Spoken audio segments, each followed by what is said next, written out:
নতুন বছরের শুরুতেই সঙ্গীত শিল্পী ও অভিনেতা তাহসান খান এবং মেকআপ আর্টিস্ট রোজা আহমেদ বিয়ের বন্ধনে আবদ্ধ হয়ে নিজেদের জীবনের নতুন অধ্যায় শুরু করেছেন।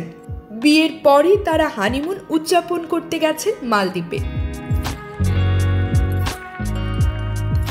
রবিবার 12 জানুয়ারি দিবাগত রাত 1টার দিকে রোজা আহমেদ সামাজিক যোগাযোগ মাধ্যম ফেসবুকে তাদের হানিমুনের রোমান্টিক মুহূর্তের কিছু ছবি শেয়ার করেন।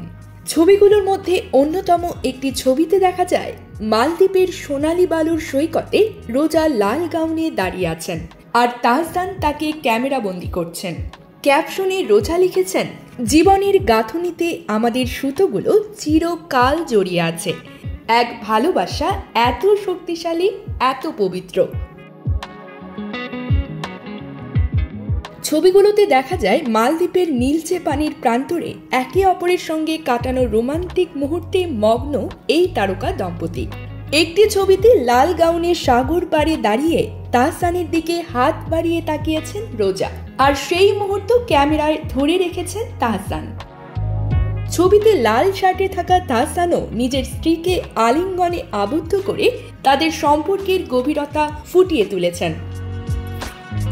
এই ছবি ও মুহূর্তগুলো সামাজিক মাধ্যমে ব্যাপক আলোচনার জন্ম দেয়।